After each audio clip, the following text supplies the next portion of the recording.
Welcome back to the Pittsburgh Sports Series. It is Thursday, August 28th, 7:36 p.m. Lee, the football season is upon us. College football this weekend, pro football next week, and the Steelers have a 53-man roster. How you doing? How you been? I've been all right. I'm doing all right. How about yourself? Pretty good. So let's just get right into it. We'll go position by position on the 53-man roster, and we can talk about the practice squad too. But quarterbacks, they kept four alphabetically: Will Howard, Aaron Rodgers, Mason Rudolph, and Skylar Thompson, a guy who I did not think they'd keep, but it played so well. He got himself a roster spot. Yeah, he played phenomenal in that those three preseason games for us, and he looked very well. I know that he's been on some other teams in the past and really didn't do well as a starter, but he came out and shined. Of course, it was more second and third team players that he was out there playing with, but he put on a show for some of the fans, and people were excited to see him make the team. Yeah, it's kind of funny. We were talking about the Browns bringing four quarterbacks onto their 53 and how it was an odd decision to make. And then they end up with three guys after the trade of Kenny Pickett, who's going to the Raiders. Yeah, And now the Steelers have four guys. I still say that week one, there will only be three guys on this yeah, roster. Maybe it'll be a couple more weeks, but there's still, what, 10 days till hmm kickoff. So yeah, I could see them trying to make a move in the next couple of days to, shorten up that room. And just they didn't want to give away Skylar Thompson for nothing. I think is what happened here. yeah. I believe so. I mean, again, there's probably other teams out there that may be looking for another backup or a third string Mhm. quarterback, and you know, barring anything that may happen within the 10 days to the season starts, like you said, there's probably teams out there that probably saw the tape and were like, oh, this could be definitely somebody we could have on our practice squad, or definitely for like a second or backup or second or third string quarterback. So it's still a possibility to happen. Um, getting him traded, but I mean, hey, you never know. The dynamic and the culture has changed with the NFL, and especially with this team over the past 4 years so far. Right now, with how things have been going and the different changes we've seen with the roster and different players. So who knows? It may be this might be what it is for the season for us. Who knows? Yeah, I mean, big change is the kickoffs. You don't need guys that are like specific to kickoff in the way that you would in the past. Mm-hmm. Mm-hmm. Because there's really special teams is dead for the most part now. Yeah. Yeah. So that does open up some roster spots for a position to like keep a quarterback like they've done here. Mm-hmm. Moving on to running backs, only three guys listed on the depth chart: Caleb Johnson, Jalen Warren, and Kenneth Gainwell. Any surprises there? I think that's pretty much who we thought was going to be in the rotation. I don't know if you thought anyone else was going to make the actual roster, but maybe not see some time. No, I thought that. I mean, it was pretty much how the preseason went with those guys. They seemed pretty well. I mean, I think Trey Sermon was another guy that Mm-hmm. maybe had a little bit of an impact during that preseason. That could have potentially maybe made a special teams type of thing. But again, like you just said, special teams is kind of dead now. But I think we kind of, when we talked about it last, I think we kind of suspected those three guys as the main three running backs to pretty much make this 53-man roster.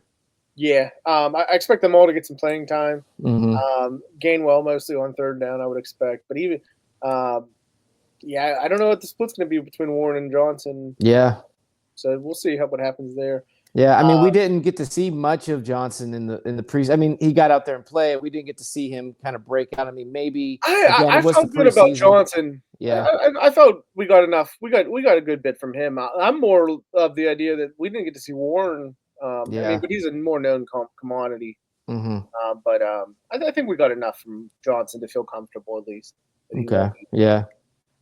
Receiver wise, they Calvin Austin, DK Metcalf, Scotty Miller, Ben Skoranek, and Roman Wilson.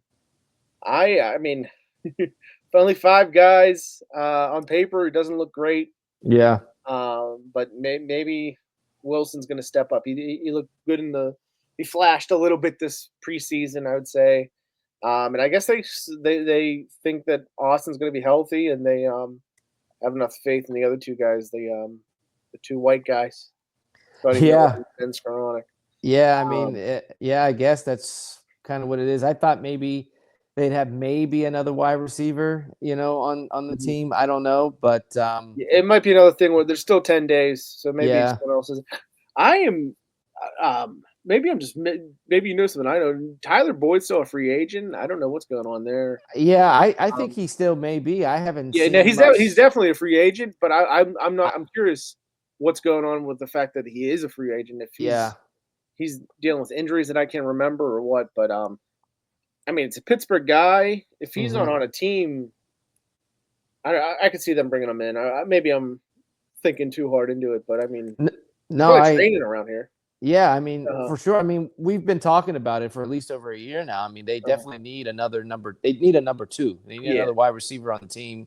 Not gonna be able to get Terry McLaurin from the Commanders because he just signed an extension with them, so that's off the table. But they definitely do need to pick up a wide receiver, and if he is still available, because I haven't seen him picked up with anybody. If he is still available, yeah, what is the reason why? And if he is ready to go, I mean, I think the Steelers should maybe go after him for sure, and maybe Mhm. get him I signed. mean, he didn't have a great year last year with Tennessee. Only 39 catches for 390.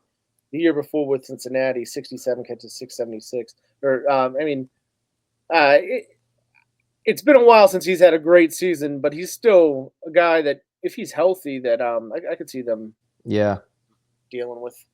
But yeah, I don't I don't know what's going on there with him just in general, but I guess it's something to let me look it up real fast as you go on. Let's talk tight ends real quick.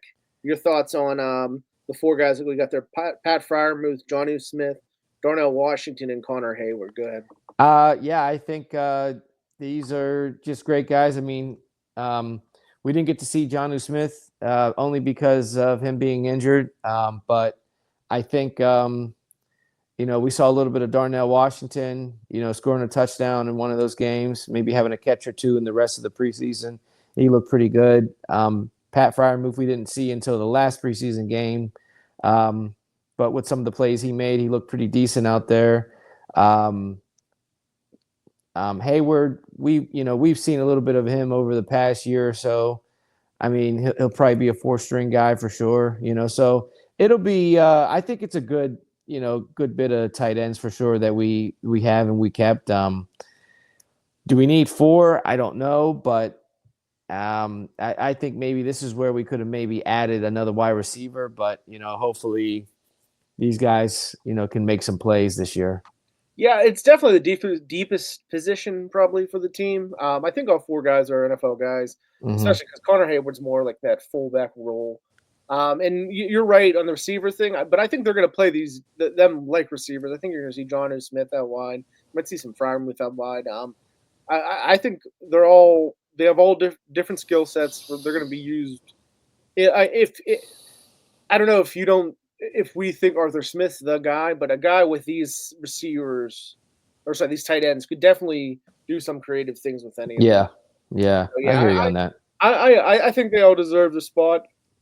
I don't think there's any surprises with those guys there. hmm I'll just go through the line real fast. This is alphabetical order. Kelvin Anderson, Spencer Anderson, Troy Fatanu, Zach Frazier, Broderick Jones, Ryan McCollum, Mason McCormick, Andrews Pete, and Isaac Sayamalu. I guess pretty much what we thought. Maybe Ryan McCollum's a guy that people were worried might lose his job after the last preseason game, but he survived, Yeah, made the team. I the this is probably the spot where there should be concern, but I'm not. I'm not too concerned overall with the guys. I think they're going to have a decent season. A lot of it'll be up to Rodgers to get rid of the ball quick and all that on passing downs, and then rushing wise, we'll see. There are concerns rushing wise, but I think overall, I'm not too upset about that even. yeah. I mean, we've seen it over the past. The offensive line really wasn't the best, Hmm. but I think this could be a great core of guys for sure that could Hmm. definitely block for Aaron Rodgers and be able to block to have us a good running game. Running game for the season. And if these guys can stay healthy, I think it'll be a decent season for us. Hopefully, like you said, Aaron Rodgers can get the ball out quick. He's not just standing in the pocket, and just holding it forever and ever. He's a veteran quarterback, so he knows when to get rid he's of it not and a guy that whatnot. holds on to it. That's not something Yeah. I'm worried about at So all. yeah, but I think these guys can be a decent line for sure for our offense. Okay, yeah. Any projections or anything with the offense that you want to go into it before we go into the defense? Anything was some surprise you, I guess, on the 53 man that we didn't already reference. No, not really. I mean, like I said, the only thing for me, and again, it's just something we talked about. It is still another wide receiver that we still don't have picked up. That's the only thing. I mean, I'm hoping maybe something still happens. Mm-hmm. I don't know if it will, but I don't think that there's any too big of surprises for sure on the offensive side. I think this is where the Steelers this is the direction I kind of saw the Steelers going, and I think that this is where it's going to be for the offense this season. Yeah, and I'm not expecting some world beaters, but I think there'll be some decent drives per game. There'll be some touchdowns scored. I don't know if they're going to be like a very explosive team, but I mean they got some speed at receiver. So maybe who knows what they're going to be. Yeah. But it should be enough. Yeah. Especially when you got this money that you spent on defense. Defensive line, we got Keanu Benton, Yaya Black, Daniel Ikuali, Derek Harmon, Cameron Hayward, Logan Lee, Isaiah Loudermilk, and Isizi Otomeu.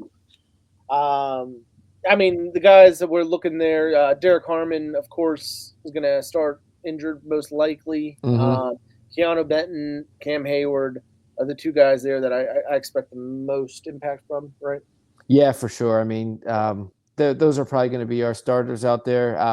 I could see Yaya Black getting a good bit of starts as well. He'll definitely get a lot of times. I don't know about starts, but he'll definitely get a lot of time in there playing. But I think that, again, it's another, like you said, they spent the money on the defense.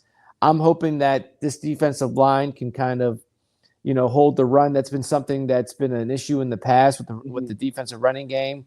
And, hopefully they can plug up some holes so that we could, stop the run and have a little bit of a better running defense this year. Yeah. I think once we go into the other spots, this might be the spot where there's not as much depth. But I think there's still enough there that they're going to have a decent line. I know I'm pretty much saying the same thing over and over again. But I do get Cam Hayward in there. He's back. He's back in the roster. He's not crying about his money at the moment, I don't think. But next up, we got linebackers. Couple backups here at the first: Carson Bruner, Malik Harrison, then Nick Herbig, Alex Highsmith, Cole Holcomb, Patrick Queen, Jack Sawyer, T.J. Watt, and Peyton Wilson. I think it's a great linebacker room.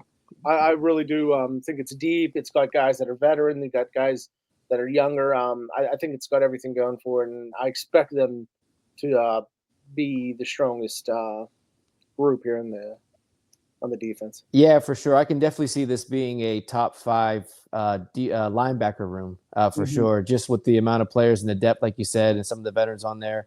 Of course, T.J. Watt, the best defensive player right now in the league. Highsmith on the other side of him. Nick Herbig, Peyton Wilson. Peyton Wilson was looking pretty good out there as well. Holcomb. Sawyer could come in, get some play time as well. So I think, again, with the depth of this linebacker, this is definitely probably the best spot that we have, not only for just depth, but also for just the core itself, the linebacker. I think this might be the best kind of section of our defense for sure, the linebacker core. Yeah, I mean, I think the starters are great, and I think the backups are very solid backups. I'm just looking at it on paper. It looks like it's going to be a strong group. Defensive backs, Brandon Eccles, Deshaun Elliott, Dante Kent, Miles Killebrew, Joey Porter Jr., Jalen Ramsey, Darius Slay, Juan Thornhill. Big names for sure back there. We've talked about in the past. The names missing from the list, two of them, maybe even three guys. One of them's in an injury though, I think. But no Beanie Bishop and no James Pierre, two guys that have had production before, especially Beanie Bishop last year. I thought he was a surefire guy for this team, but with the guys that they brought in, plus the guys they drafted, and the other names that are just special teams guys, really no space for them, right? Yeah. I mean, again, a lot of big names on the defensive backside for sure, and Beanie Bishop definitely looked. When he came in last season, he made a lot of plays. I did think that he would be a for sure guy as well, but didn't make the cut. I guess just maybe he didn't make enough plays in the preseason, or Mike Tomlin and the team didn't see enough from him in practice. I'm not sure, but I thought that maybe he would definitely be a guy. But we definitely have some playmakers back there in that defense, and like you said, they spent a lot of money on this defense. Highest paid defense. Let's go out there and you guys want to make a stand, and put your name in the history books, and call yourself this great historic defense that you guys have said about yourselves and all this stuff. Go out there and make some plays. Go ahead and be the number one defense in the NFL. Let's see it. Prove us that you're going to do that, and let's have a great year on the defensive side of the ball. Yep, I'm right there with you. I think this is supposed to be a strong defense. I think that on paper it looks awesome, historic, if you would say. Yeah. You got to play the games in between the white lines. Chris Boswell, Christian Coots, and Corliss Waitman finish out the 53-man roster. Waitman beats out Bill Burr. Yep. Stick to comedy. Go back. Yeah. Done. But Boswell, no surprise. Coots, no surprise. No. I always like Waitman more. Yeah. So I'm happy here. But what are your thoughts, I guess? Yeah, I mean, not really shocked there. I mean, I was a fan of Waitman myself, but I hope it's Cam Johnson, right? No, that's his name? I think Johnston. Cam Johnston. Sorry, I hope he I think he's definitely going to be able to get picked up on a team somewhere. He's a good punter for sure, but I think Waitman was the guy for sure that that we needed to keep on special teams as the punter. And obviously Ben Stolz, the kicker, didn't make the roster. Yeah, but he had a good preseason, Yeah, and he's gonna make a team for sure. Yeah, at least by the end of the year, maybe he won't be on a team week one, but I think we'll find a roster spot by the end of the season here. Just to go through the practice squad real quick. Defensive backs: Beanie Bishop, Sebastian Castro, Deshaun Jamison, James Pierre, and Daryl Porter. Maybe part of the idea of not putting Beanie on the roster is that they knew that they could sneak him on the practice squad. So that's where he's at right now. James Pierre is another guy. It's so I don't know when it happened, but it obviously happened. Back growing up, I feel like the way the practice squad worked is just way different than it's working right now. There's definitely better players and more veteran players on this list because in the past, you never see someone like Robert Woods on a practice squad. But never. Receiver-wise, we have Max Hurlman, your guy, Keyshawn Williams, and Robert Woods as the three receivers on the practice squad. We have two running backs, the one you mentioned, Trey Sermon, and then Lou Nichols, who also looked really good in preseason. Couple offensive linemen, Dylan Cook, Stephen Jones, tight end, J.J. Galbraith, defensive line, Kyler Boff, and Marvin Leal. Leal was another guy that I was surprised to see him not make the team. Still in the practice squad here. I think that's everyone I mentioned there. Yeah. So that's 16 guys that they signed to the practice squad Wednesday. Any names you want to highlight there that I mentioned, or we already talked about a couple of them. So no, not really. I mean, the names you brought up for sure. Some of those veteran guys, I kind of thought that would have maybe made the team, but they're going to be on the practice squad, and if anything were to happen, their name would be called up, and hopefully they can contribute to the offense or defensive side of the ball, whatever position they play. So we got Tomlin. He talked about the roster yesterday, so I'm going to pull him up real quick just so you can hear what he has to say.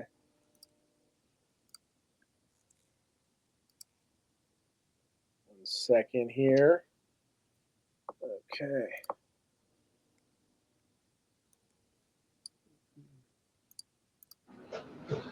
It's good to get the beginning makings of an NFL football group out here working.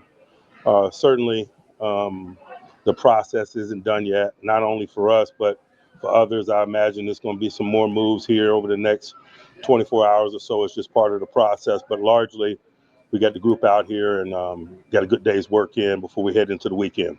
Questions? Mike, what went into the punting decision to go with Corliss? They both were varsity. Corliss was a little bit better. The steps of that process that you talked about to get here to the formation of the 53, whether it be minor tweaks of injuries in camp or occasional weather delay that you had out there, like, do you feel that the process was good to get to this point? I enjoyed it. So from that perspective, it was good, but certainly we reserve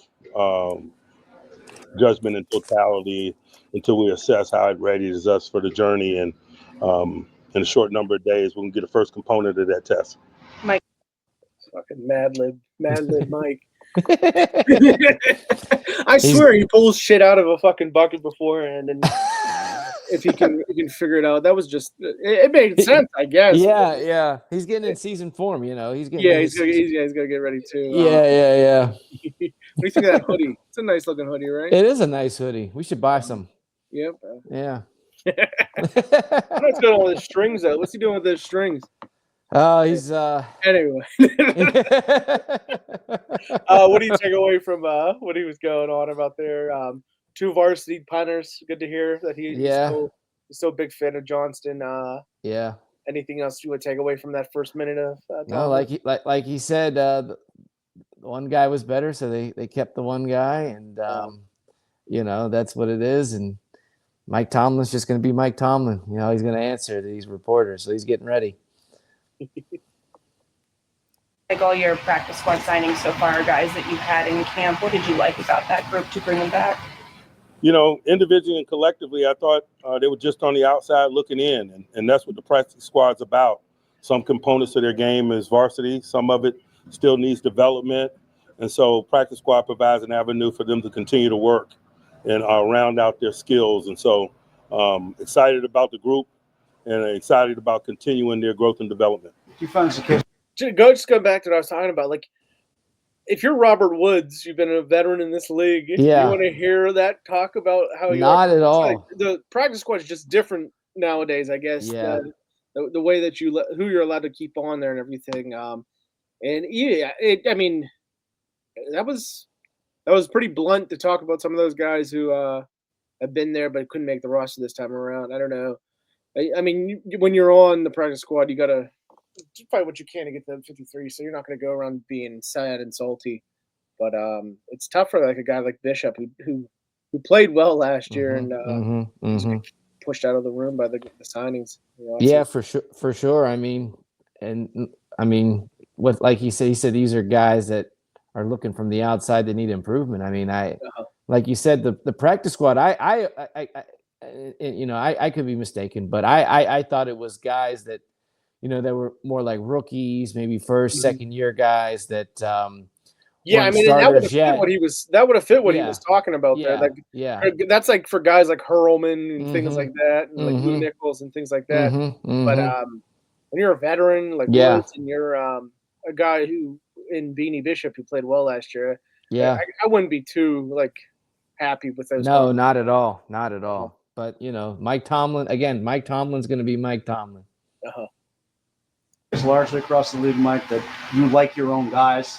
So instead of scouring for other people's guys, you want to see the clay that you've already started to mold. Certainly, because particularly as you start leaning in on these games, you're just so hyper focused on this week's challenge, and so getting to know someone is a lot more difficult than having spent time with them since the spring and have a good understanding of where they fall short, what it is they need to work on.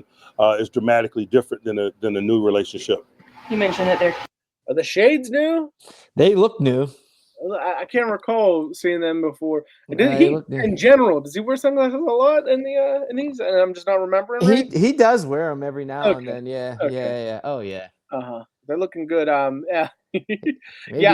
Maybe he's high right now. Who knows?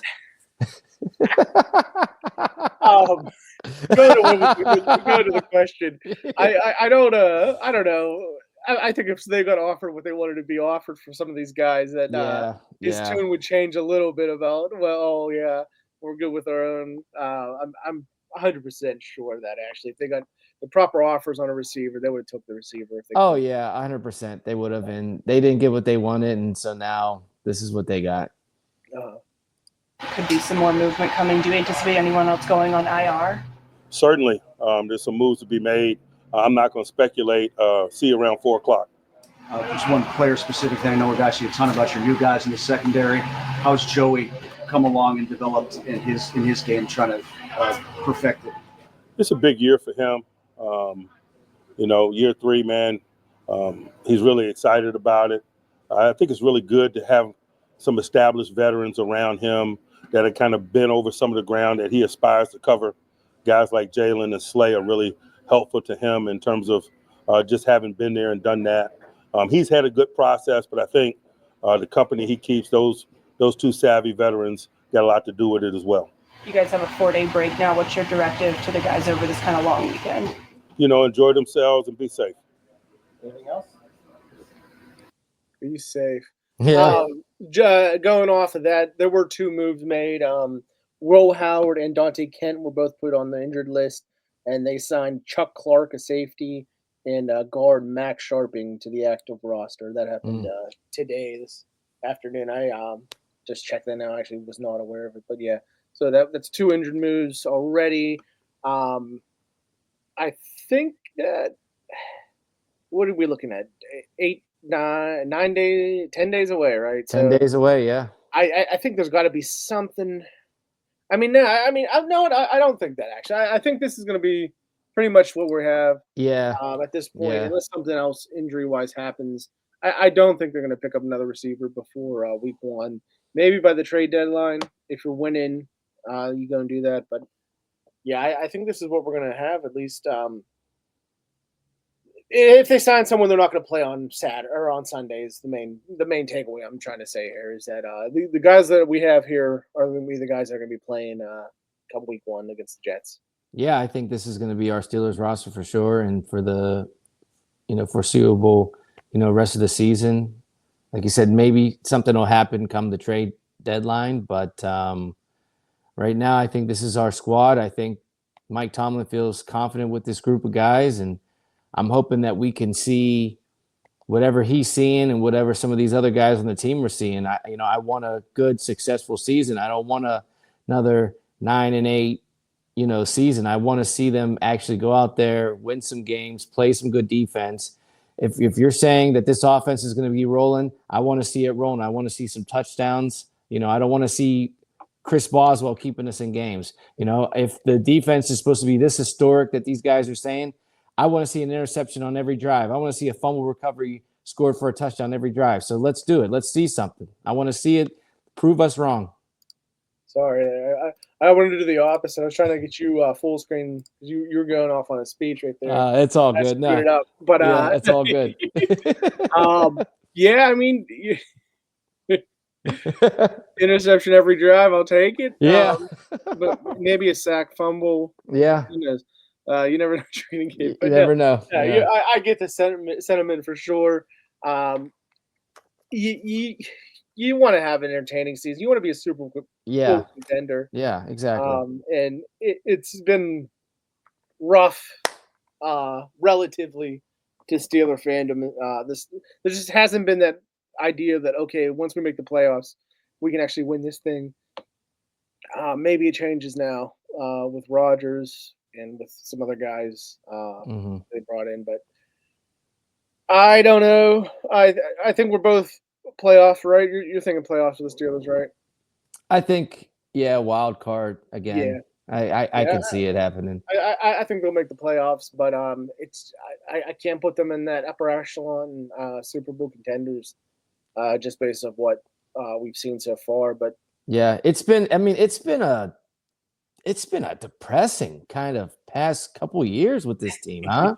Am I wrong to say that? I mean, it's definitely not what you'd like. It's definitely not what we were used to. And I mean, there just was like I don't know. I've not been of the opinion that the team is very likable, and that goes back into the later stages of the Killer Bees. Even though uh, they are the greatest group of guys in my eyes, but who gives a shit? Yeah, Who cares what exactly. I think? Number one, and who No, I cares hear you. whether they're good or not? It's about winning, and you Yeah, can have the biggest assholes in the world as long as they're winning. And that probably plays into the idea of why I don't think they're that great is because they haven't won it. I'm sure you look back exactly. at this, like Joey Porter is one of my favorite Steelers of all time, and he's an asshole. So, Yeah, yeah, yeah, um, yeah, and yeah, yeah, so who knows what I'm talking about there? yeah. But that's our Steelers roster. College football starts this weekend. Figured I'd go over a couple games. But let's go 3 games here and give All me your right. predictions on them. The big, we'll do that one last. Actually, we'll go first. We'll talk local first. Okay, Pitt All right. Duquesne is at noon on Saturday. Does the winner get to claim city champions, or does Robert Morris have a say in that too? Winner gets to claim city champion. I don't think Robert Morris has a chance in hell. I may have graduated from there. I just don't think they have a chance. If anything, maybe their basketball team's a little bit better, but not to be able to claim city of champions though. But they're definitely a little bit better, I guess, than the football team. But I think, yeah, whoever wins this game definitely claims the champions. City champions. And I got to go with Pitt on that one. What game would be closer, Pitt against Duquesne or Duquesne against Robert Morris? Duquesne versus Robert Morris. You think it? Okay, yes. That'd be a closer game. What are you expecting for a final score this weekend? I think this final score will be 38-17 Pitt. If they give up 17 points, I'll be very upset. And honestly, if they only score 38, I'll be upset. No, but with 38, I won't be too bad because I don't think Narduzzi is going to try to like destroy Duquesne. Yeah. There's no reason to do that. It's a Yeah. local team, but they'll play pretty vanilla, I think, and they'll end up maybe. I mean, if they score more than 10, I'll be very annoyed watching the game. Yeah. My prediction is going to be 35-6. We'll go. Okay. Yeah. I'm seeing if Duquesne plays Robert Morris. Yeah, they do play Robert Morris November 22nd. We'll come back to that. At Robert Morris, you got to get us tickets. We're gonna have to, right? We're Yeah, gonna have 2 to go, o'clock right? on November 22nd. We're gonna have to, right? That'll be the. I mean, if Pitt loses, then that'll be the city champion. That'll be the city champions right there. Yeah, for sure. Yeah, That'll be it. What happens next up, local wise? I'll give them a little bit of the time. Penn State is 43.5-point favorites against Nevada. That game's at 3:30 Saturday. Penn State. Is this the highest ranking they've had in a while? I think they're 2 right now. I mean, have they been one? Yeah, but Yeah. I mean, they've been. It's not like this is the. But I mean, to start the season. Yeah, I yeah, guess. it has. Yeah, It's going well. There's a lot of hype behind this team. Yeah. I don't know if I don't know why this this year will be much different than our previous seasons. They're a playoff team for sure. Mm-hmm. The question is whether or not they're going to be able to win those big games that Franklin hasn't been able to win yet. Really, he's fallen short a lot of these top 5 matchups, and you're going to be a national title champion. You're probably going to face at least 2 top 5 teams in the playoffs, maybe 3. Mm-hmm. So it's up to him to show it that he's ready for that. Everything that they're asking for is in front of them. Blah blah blah blah blah. But what do you think this weekend? 43.5 points. You think they cover? Oh yeah, for sure. You think they're going to beat them by more than 43.5 for sure? I think so. What do you think the over under is then on this game? I'm going to guess the over under. If it's 43.5, I'm going to guess the over and under has to be like the total points. Like 60? It's only 55.5. So Vegas expects Penn State to win by 43.5 and the total scoring to only be 55.5, which is really weird. And I don't know if it happens, it happens. But I might take an over on that one, right? Yeah, for sure. Be over there. My money line doesn't even exist. There's no money line for Nevada. That's how much of a favorite Penn State is. It'll be fun to see. I'll be rooting for a close game just to have people shooken up a little bit. Hey, Las Vegas is in their state. They obviously don't feel like their team can do anything. So And then now let's get to 3 games that are bigger, technically, whatever you want to say. Alabama is going to play Florida State. Alabama's a 13.5-point favorite. Alabama's ranked 8th. Florida State's not ranked at all. But it's still a big name matchup. Who do you got there? What are you thinking? I got to go with Alabama. They've been historically, relevant and a very good team. I know that Florida State definitely has a good team for sure. But with them not being ranked this year, I got to go with Alabama for sure taking this one. I would say this. I would have taken an upset if Florida State was ranked, but with them not being ranked, I'm going to not take the upset. I'm going to stick with Alabama taking the win there. So it is, and it's at Florida State. I just double checked to make sure it wasn't at like some NFL stadium or something. But Alabama's going to be having a new quarterback. Obviously, Florida State the same. Yeah. But 13.5 points. I think Florida State keeps it close enough. Yeah, I have to go with the under. Yeah, for sure on that one. And then 2 bigger games, late night, LSU, Clemson. Clemson's a 4.5-point favorite. Clemson's currently ranked 4th. LSU is ranked 9th. What are your thoughts on that? That's 7:30 ABC. I'm pretty sure this is a neutral site game. Let me double check where neutral site. No, it's at Clemson too. I'm an idiot. Oh, wow. Okay, so that game's at Clemson. So that's a straight home game. I should have known that since they're 4.5-point favorites. But yeah, I'll take Clemson in that game. Yeah. I think Cade Klubnik's going to have a good season. He's the quarterback for Clemson. I'm not sure who's back for LSU. It's bad on my part, but yeah, I'll take Clemson. Yeah, I'll take Clemson, and I'll even say it's going to be. I'll even take the under. I think it's going to be even closer. I think it might come down to a 1 or 2 point game. I won't even come to 3 or up. I think it'll come to like a 1 or 2 point game. But I'll take Clemson for sure. I think it's going to be a tough game, and I'll take Clemson. And then the biggest game of Saturday's noon kickoff. I'm going to be the only one actually watching Pitt Duquesne because Texas and Oklahoma State, Texas and Ohio State play. That game is on Fox. It's in Columbus. Who do you got and why? Texas is ranked number 1. OSU is ranked 3, if you weren't sure. Ohio State is a 1.5-point favorite. We got Arch Manning coming out for Texas. He's going to be starting? Yep. I'm going to go with Texas. If Arch wasn't starting, I would take Ohio State. But I think this is going to be the start because he's going to finally be a starter. I think this is going to be where we get to see Arch Manning do his thing. And he's going to come out and he's going to, keep the Manning name going. And I think they're going to take the win over Ohio State. Where's this at? In Ohio? This is in Columbus? This is in Ohio Stadium. Okay. So Ohio State's gonna have a new quarterback. Obviously, we have Will Howard here in Pittsburgh now. Yeah. Their first game for this quarterback's gonna be against Texas, number 1 ranked team in the country. Yeah. Noon kickoff. I think helps Texas a lot. If this is a night game at Ohio State late or first game of the year, I'm going to Ohio State, but I think Texas is going to pull it off too. I have faith in your boy Arch as well. Yeah, I have faith, and if the Steelers tank, they got to go for him. Yeah. He might not come out. He said, not him. He hasn't said anything. I don't think. This is his grandfather, right? Wasn't his grandfather said it? People, I don't know who's saying it, but someone has said he may not come out this year. Yeah. Oh, okay. But yeah, who knows if that? But yeah, we'll be back next week, right, Lee? Yeah. One more thing I want to talk about: Micah Parsons traded to the Green Bay Packers. Kenny Clark and 2 first-rounders to the Green Bay Packers.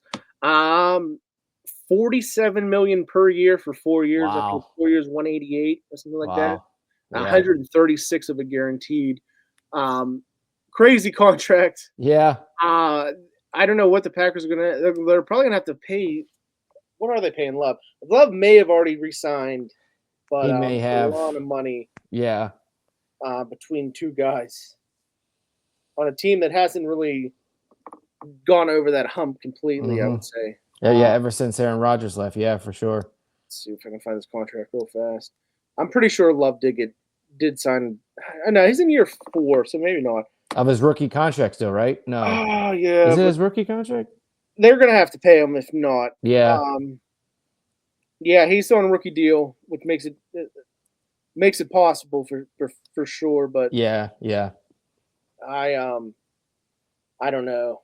It's a I lot don't of know. money. It'd be interesting though. Okay, no, He's here not- we go. Here we go. Jordan Love, 4 years, $220 million. So he's making. Oh, okay. So he's making $5.55 a oh year, and there's another 47 to your defensive end. So that's $100 million on 2 guys for a team Yeah. that really hasn't. I don't know. Hasn't done everything you'd want them to do since Rogers left, right? Yeah, for sure. And I'm kind of shocked they kept them in the NFC. You know, I understand it's not the same division, but if they meet in the playoffs and the Cowboys get knocked out because of let's say a last play sack or interception by Michael Parsons, you know, there's how's only that going so to make many- the Cowboys feel? There's only so many teams that could take on the contract and be willing to offer Yeah. the right package. So when you come to the decision that you're going to trade someone, I honestly I'm of the opinion that you get your best package. If the goal is to win a Super Bowl, right? Mm-hmm. Who cares whether it's AFC or NFC? Yeah. No, you're right. I hear you on that for Especially sure. in when you're taking it's a 1-game elimination. Mhm. But yeah, I've never had an issue there with trading with your. I mean, if you believe in your evaluators, you believe in all that, you'd have no problem trading a guy to any team, right? No, for sure. Yeah, You're 100% right on that. Yeah. But yeah, that was a huge move. It's a huge Yeah. change. We'll see if Micah's as good as he's shown, or if it's a system thing. Because I mean, I really respect Dan Quinn. We had a lot of success with, right? Yeah, So- I mean, I didn't see this happening. I mean, I understand that there was some issues going on with him and the Cowboys, but I did not see them trading him. I thought maybe he would just sit out for the season, but I guess, you know, I didn't think Jerry Jones would get rid of him, but I guess they did, and now we'll have to see, you know, is the Cowboys defense going to decline? Is the Packers defense going to improve? We'll have to see if Micah Parsons was the guy or not. You know, if he's that good of a player, we'll have to see what he can contribute to the Packers. But Yeah, all I got to mean- say, no, go ahead. I'm sorry. I mean, he is definitely a great player. Yeah. It's just that's so much money. Yeah. I don't know. I don't know. I don't know either. It's a lot of money. Yeah. But all I got to say is that I am so happy that we're back at this time of the year again. Football is back. Yeah. College football is back. You know, it's getting to that time of the year. The weather's starting to get a little bit cooler out. It's still comfortable, a little cooler, and you can tell that football season's in the air. I'm so excited. You know, I'm such a huge Steeler fan. I want to see these fucking guys get out there and fucking play and win some games. That's what I want to see. I'm excited. Football. Football is back. Football. That's it. I'll see you later. I'll see you.